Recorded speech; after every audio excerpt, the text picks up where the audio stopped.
Do you have something that you truly, relentlessly desire? Despite your state of life, is there something else that you would go completely to the end of the world to get? Well, lucky for you, there's a way to achieve what you're looking for, and you don't need to go to the end of the world to get it. But you will need to go somewhere, and the place may be too out of reach for some. It's not far away, closer than one may believe, but there's requirements that some individuals may not meet. First, whatever it is you seek, know that you must seriously desire what you want. In your eyes, it should be something you need. If you begin the journey without the correct state of mind, you will surely fail, as it is near impossible to turn back once the journey starts. The second requirement is that you will need a vehicle of sort. Most use a car as it's the most comfortable choice. There have been a select few that have used small motorized vehicles such as an ATV or motorcycle, but this has proven to be quite difficult, as the conditions of the journey can prove to be too bothersome. Do not use a vehicle too large or noticeable, as you will need some of the cover of night to be most safe. Also, while any sort of car will do, you may not want to choose the most expensive or cherished vehicle. You can take your slick new black Mercedes for the drive if you'd like, but don't expect it to come out in a pristine state. Make sure your vehicle is completely fueled before beginning the drive. The first task to accomplish is to locate the road. It doesn't have a name, it's not on the map, and technically it doesn't even exist. It will only show up if you're looking for it at the right time, and you will only spot it if you know what to look for. Finally, you must be alone during the journey. You didn't think you'd be able to go with a group, did you? It must be night when you begin. Choose a time of night where you believe the roads are least populated. Drive to any area that is just a stretch of road surrounded by woods. Here, you want to start paying close attention. If you're looking for the road, it will turn up eventually, but you need to search for the road's hint in order to pull down the right one. Once you're close, you will see or feel its signs, but what the signs will be will depend on what you desire. For example, if you're in search of wealth, you may spot shimmers on the empty branches of the trees as if they resembled the shine of gold or diamonds. If you seek love, you may begin to see rose petals slowly dance in the light breeze, blowing in the road's direction. If you seek revenge, you might sense an ever-growing feeling of heat or anger in your body as you approach. Just know what it is that you really want, and you'll have no problem finding the turn. Once you're sure you found the revealed road, take a deep breath and turn down onto it. At this point, you've officially started down the nameless road, which will bring you through 11 miles, leading to whatever it is you seek. Each mile will test your desire, and will expose if you really do want what you're searching for. Before you go any further, stop the car and be wary of a few advisements. Do not turn on a radio during the drive. Do not use a phone during the drive. Reception would be cut off anyway. Do not open the windows during the drive. Make sure they are closed before you continue. If you are riding in a vehicle without windows or a top, then prepare for the worst, as the odds are heavily against you. Do not attempt to leave your vehicle at any time. You'll never want to exceed 30 miles per hour unless you're desperate to make it through a section of the road. And most importantly, as with any drive, buckle up. Feel free to prepare and make sure you're ready. Once the road has been entered, time has stopped, so you don't need to worry about losing the night. Though you may not notice, you're not actually in your own world anymore. Take one last moment to realize that once the first mile is over, there is no turning back. If you ponder turning back at all, know you shouldn't even be on the journey in the first place. Once all is done, start continuing on the road. On the first mile, you won't see much change. The road passes through mostly woods, with a few miles being an exception. The air will turn a bit colder, in which you should turn on your heating system if the vehicle has one. You won't want to take your eyes off the road later. Take some time to calm any uneasiness by admiring some of the night sky. You'll see it completely lined with stars, more than what you would ever believe possible. If the weather was cloudy beforehand, you'll also notice that the sky is now clear. On the second mile, the air will become even colder. This is primarily the reason why traveling in an open vehicle is very difficult. With each mile, the air will drop in temperature, even if the season should be warm. If the air is too cold to bear, even with the heat on, your only option is to speed up. With each mile, the road also becomes more complex, taking more turns and showing an increasing amount of road hazards. Be sure to always keep focused on the road in front of you in order to avoid as many bumps or obstacles as possible. Hitting a few rocks and potholes won't hamper your progress too much, but you'll want to keep in the best condition for as long as possible. If your vehicle is forced to stop because of damage, then there's nothing left you can do but eventually freeze to death. On the third mile, you may begin to spot silhouettes of human figures in the linings of trees. Pay no attention to them, even if they seem to get closer. It will be hard to resist peeking at their unnerving, distant appearance, but know that they will reveal themselves later. At this mile, the road will become dirt if you weren't driving on it in the beginning. Keep to the center of the path as it will become narrow and wide at random intervals. On a quick side note, should you ever attempt to turn around, despite the previous warnings, you'll be left on a path which never ends. You would simply run out of fuel eventually and be left to freeze in the cold conditions. On the fourth mile, you will not only see more of the figures, but you will begin to, in a sense, hear them. In the back of your mind, a very faint, unintelligible whisper will echo. These will come and go, but you can't stop them. If they become bothersome or distracting, try and tune them out by thinking of what it is you desire. Attempting to listen and determine what the voices are saying will only attract them to you, and you want to be as far away from them as you can. They'll be closer later, so there's no use bringing them near you this early. On the fifth mile, you'll come to a clearing. The linings of trees to your left will disappear to reveal a lake with no end, with a beaming great moon over the water. The illumination from the moon will be so spectacular that the vehicle's headlights will no longer be required. Restrain yourself from gazing at it. If you look at its light for even more than a few seconds, the road in front of you will end, throwing your vehicle into the water, in which you will freeze in mere minutes. The voices will be gone for this mile, but don't rejoice yet. They'll be back. On the sixth mile, take into account that you are more likely than halfway done. Despite the progress, you may lose hope here. The stars will have disappeared at this point, leaving the sky an empty, black abyss. The clearing will have ended, leading you back into the woods. The only light you will have will be provided by your vehicle's headlights, but they will flicker from time to time, even if you're sure they're in perfect working order. If you have a radio in the vehicle, it will turn on here automatically. If you didn't turn it off beforehand, it will produce an overwhelming screech that will send you off the path. A calm voice will then begin to speak about your greatest fears, what it is you horror in your life.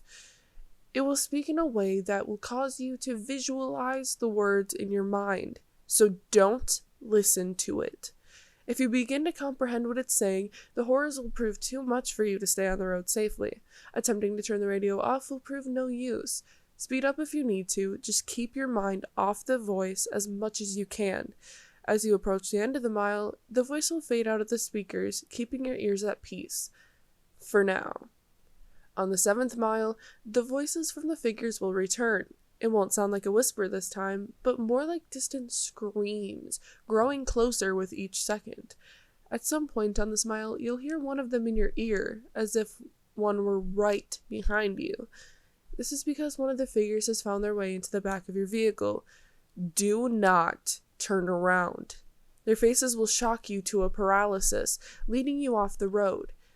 If you don't draw attention to it, it will become uninterested and hopefully leave.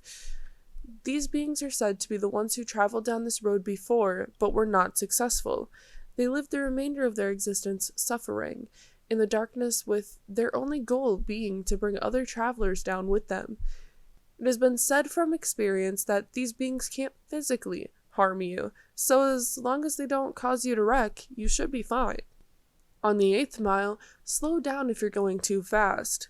The road here takes very sharp turns, which if overshot, will throw your vehicle into a pit through the trees. The cold is near fatal here. If you were to have a glass or bottle of liquid in your vehicle, it would be solid in seconds. The heating system will have become completely obsolete. Your headlights will flicker more, sometimes shutting off for a few seconds. You should brake if this happens, but do not completely stop. The figures will be following you at this point, and should you stop for too long, they will surround and trap your vehicle. More of their screams can be heard from outside your doors, sometimes even sounding of maniacal laughter. Their hands will claw at your windows, desperate to reach in and feel something living. Do not look at them. They won't block your windshield, and the last thing you want to happen is to crash and be trapped with them.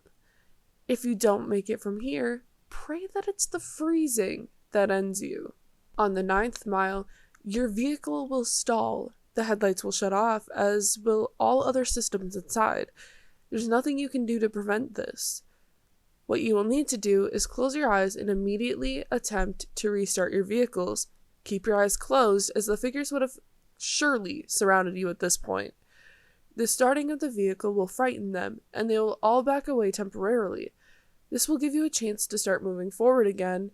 If you hear the windows crack from their struggle, don't lose focus. The beings can alter the vehicle, but remember that they still do not have the strength to physically affect you. You will hear nothing but their voices rampage in your mind, as there could be anywhere between a dozen or 100 after you now. Once you start the vehicle, floor it. Floor it so long as you can stay on the path. When the mile's done, the beings will retreat. On the 10th mile, the voices of the beings will stop. If you were to look in your rearview mirror, do not actually do this. You will see them, following you, but not as if they were chasing. They're watching you, as if they were seeing you off. As you go down the 10th mile, the road will be smoother, as if you were back on the 1st mile. The figures will be lining the sides of the path ahead of you. They won't be after you, but they will watch as you pass. Some have theorized that the beings are impressed here, that you have come a long way on the journey to what you desire. This is false. They are not impressed, but they are happy. They are happy you are about to approach the next mile.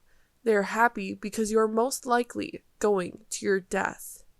On the 11th and final mile, everything in your vehicle will lose power as it did on the 9th mile. The vehicle would normally be immobile, but you will still be moving. An unknown force will be pulling you forward. In the darkness, you will see a glowing red light up ahead, as if it were a light at the end of the tunnel. Close your eyes and cover them. Do whatever it takes to make sure you do not see what you are about to go through. Covering your ears would also be helpful, but keeping your eyes covered should be a higher priority. The red light is another clearing, but there's no moon or lake this time. Once it's entered, unrelenting and inconceivable noises will sound from all directions. No amount of bravery and conditioning will spare you from these sounds. The cold will turn to a merciless heat, burning all parts of your vehicle. You will feel the illusion of the flesh being burned off of your bones, that every part of you is being destroyed as you travel through screams and audible suffering. As long as you keep your eyes closed and resist the urge to see what you are, you will survive through the suffering. This will last a total of 31 seconds, but many fail to keep their vision closed during the time they are left to the worst fate of the road. Where is this mile located? Those who have survived do not know. Some have named it the transmission from hell, but whether it's part of hell is debatable. After the final mile, power will return. Stop the vehicle. Take a moment to possibly regain some of your sanity. Let the screaming in your ears begin to fade, and know that you have nearly completed your journey with the hardest task overcome. Breathe, and begin to drive forward once again. After only a kilometer, your vehicle will arrive at a dead end. Stop here and don't attempt to move again. Nothing will happen right this second, but do not be disappointed. Relax and close your eyes. Imagine in your mind what it is you've desired this entire time. It will most likely still be the same as when you entered, but with some, this desire may actually change through making this journey. Think about what it is that you went through such terrifying and difficult means to acquire, and imagine possessing it in your hands. Once you have completely visualized this, slowly open your eyes. You will then find yourself at the beginning of the unnamed road where you first began. This may confuse you, but know that you are finished. Your task is done. Your mind will then turn to your reward. If what you desired was material, check in the back seat or the trunk if the object is larger. If the object was small enough, it might already be in your pocket. If what you desired was non-material, then do not be disappointed if the change is not immediate. Turn back to where you came from, and you will find in your life that what you wanted is there. You may have found the love of your dreams. You may have gained unnatural, unimaginable power. You may have put your most hated enemy to the most satisfying revenge possible. You will have no doubt gained what you deserved. So now that the task is done, what's the catch? Is your vehicle cursed? Is there something you're about to lose? Is your death imminent?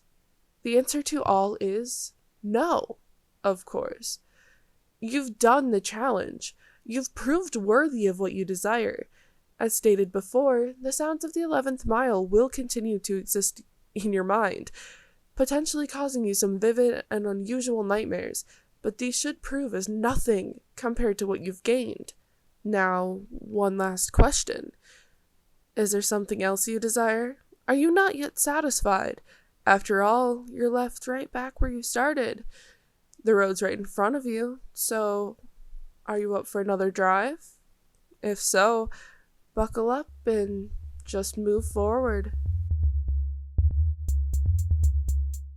It's Nixie the Wolfefe. Wolfefe. Thank you all. Wolfefe. Thank you all so much for watching. Make sure you like, comment, and subscribe, and have a good night.